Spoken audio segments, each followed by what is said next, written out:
حضرات آج پوری دنیا کے اندر سارے مسلمانوں کا دعویٰ یہ ہے، ہر مسلمان یہ کہہ رہا ہے میں نبی کا سچا وفادار ہوں، میں نبی کا سچا وفادار ہوں۔ ہر مسلمان کہنے کے لیے تیار ہو گیا ہے میں نبی کا سچا وفادار ہوں۔ تو سوال یہ پیدا ہوتا ہے کہ نبی کا سچا وفادار کسے کہا جائے؟ نبی کا سچا وفادار کون ہے؟ کیا نمازوں کو چھوڑنے والا نبی کا سچا وفادار ہو سکتا ہے یا نہیں؟ کیا روزہ چھوڑنے والا نبی کا سچا وفادار ہو سکتا ہے یا نہیں؟ کیا برائیاں کرنے والا نبی کا سچا وفادار ہو سکتا ہے؟ کیا غیبت کرنے والا نبی کا سچا وفادار ہو سکتا ہے؟ کیا چغل خوری کرنے والا نبی کا سچا وفادار ہو سکتا ہے؟ کیا شراب نوشی کرنے والا نبی کا سچا وفادار ہو سکتا ہے؟ کیا جوا کھیلنے والا نبی کا سچا وفادار ہو سکتا ہے؟ کیا بے ایمانیاں کرنے والا نبی کا سچا وفادار ہو سکتا ہے؟ کیا اتیاچار کرنے والا ظلم و تشدد کرنے والا نبی کا وفادار ہو سکتا ہے؟ کیا اپنے مفاد کے خاطر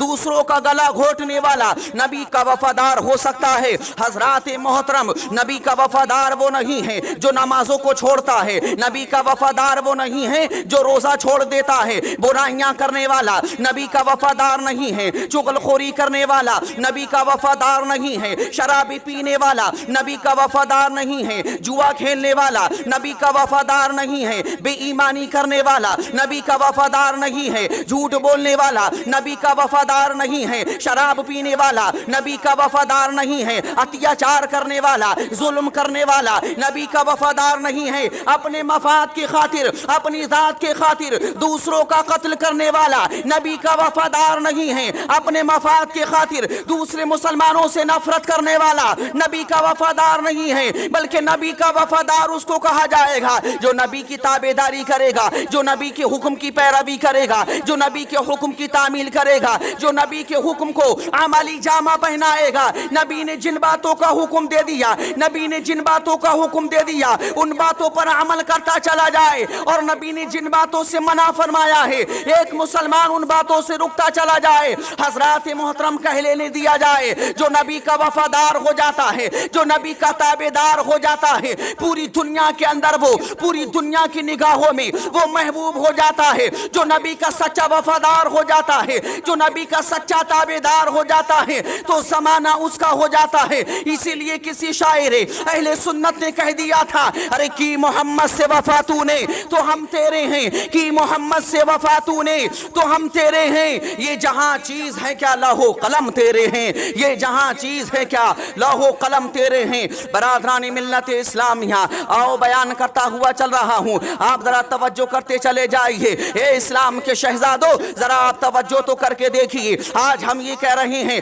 ہم نبی کے سچے وفادار ہیں، اور ہم نماز بھی چھوڑ رہے ہیں، ہم روزہ بھی چھوڑ رہے ہیں، ہم برائیاں بھی کر رہے ہیں، لیکن ذرا اندازہ تو لگائیے۔ آپ گزشتہ ماضی میں ہسٹری اٹھا کر کے دیکھ لیجئے، آپ تاریخ پڑھ کر کے دیکھ لیجئے، جو نبی کے سچے وفادار تھے، جو نبی کے سچے تابعداری کرنے والے تھے، وہ نبی سے کتنی بڑی محبت کیا کرتے تھے۔ نبی کے ایک اشارے پر اپنے جان و مال کو، ایک اشارے پر صحابہ اپنے جان و مال کو نبی کی بارگاہ میں پیش کر دیا کرتے تھے۔ آؤ تاریخ اٹھا کے دیکھو مسلمانوں، جنگ تبوک کا موقع ہے، نبی کریم کا فرمان جاری ہو گیا ہے اسلام کی آبیاری کے لیے، اسلام کی نشر و اشاعت کے لیے، اسلام کے فروغ کے لیے، اسلام کے تقدس کے لیے، اسلام کے تحفظ کے لیے مسلمانوں کے چندے کی ضرورت ہے، مسلمانوں کے تعاون کی ضرورت ہے۔ حضرات جب اتنا سنا ہے، حضرت عثمان غنی رضی اللہ تعالیٰ عنہ نے، حضرت عثمان غنی نے 1000 اونٹ لیے، 70 گھوڑے لیے، 1000 اشرفی لی، اور یہ نذرانہ لے کر کے حضرت عثمان غنی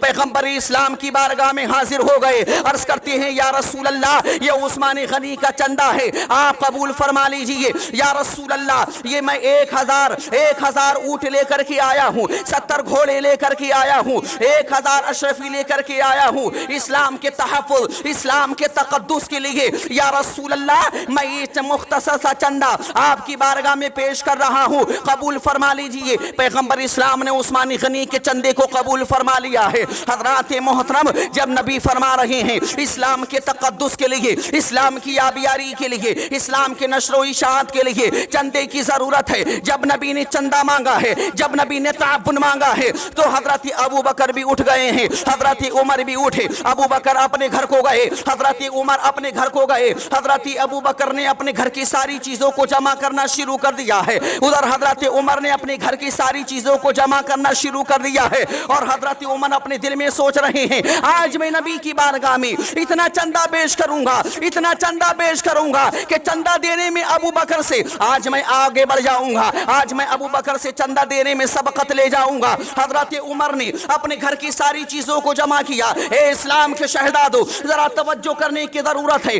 عمر نے اپنے گھر کی ساری چیزوں کو جمع کیا اور ان کو دو حصوں میں تقسیم کر دیا، آدھا حصہ اپنے گھر والوں کے لیے چھوڑا اور آدھا حصہ لے کر کے بارگاہ رسالت میں حاضر ہو گئے۔ عرض کر رہے ہیں حضرت عمر، یا رسول اللہ میں نے گھر کی ساری چیزوں کو جمع کر لیا ہے، ان کو دو حصوں میں تقسیم کر دیا ہے، آدھا حصہ مال کا میں اپنے بال بچوں کے لیے، اپنے اہل و عیال کے لیے چھوڑ کر آیا ہوں، اور مال کا آدھا حصہ یا رسول اللہ آپ کی بارگاہ میں لے کر کے حاضر ہو گیا ہوں۔ یا رسول اللہ عمر کا چندہ قبول فرما لیجئے۔ نبی نے حضرت عمر کا چندہ قبول فرما لیا ہے۔ اب ادھر سے حضرت ابو بکر صدیق رضی اللہ تعالی عنہ چندہ لے کر کے بارگاہ رسالت میں حاضر ہو رہے ہیں۔ ابو بکر کا چندہ دیکھو، اے اسلام کے شہزادو، ابو بکر کا چندہ دیکھو، ایمان تازہ ہو جائے گا۔ حضرت ابو بکر نے اپنے گھر کی ساری چیزوں کو جمع کر لیا ہے، ارے شام کا کھانا بھی لے لیا، دوپہر کا کھانا بھی لے لیا ہے، اور وہ بستر جس پر حضرت ابو بکر آرام کیا کرتے تھے،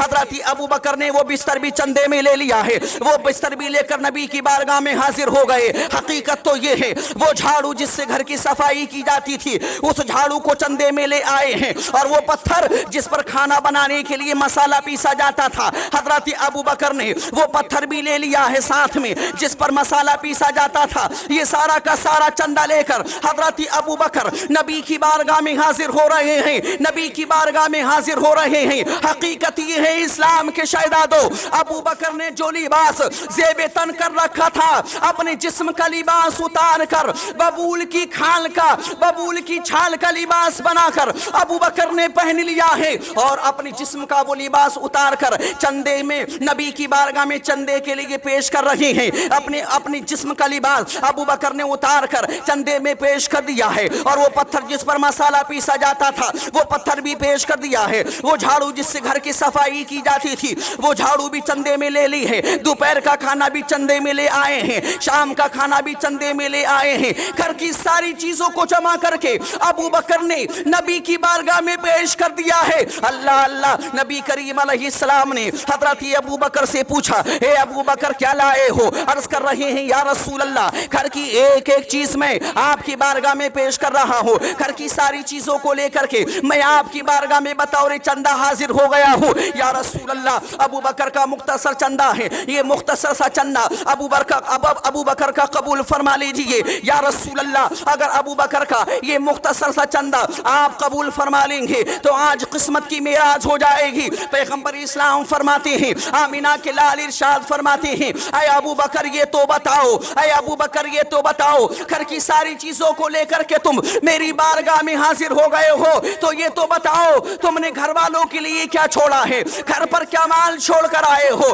گھر کا جب سارا مال لے کر آ گئے تو گھر والوں کے لیے کیا چھوڑ کر کے آئے ہو؟ تو ابو بکر نے کہا تھا، جس کو شاعر اہل سنت نے اس الفاظ کی منظر کشی کی ہے، شاعر اسلام فرماتے ہیں ابو بکر نے کہا تھا یا رسول اللہ پروانے کو چراغ تو بلبل کو پھول بس، پروانے کو چراغ تو بلبل کو پھول بس، اور صدیق کے لیے ہے خدا کا رسول بس۔ حضرات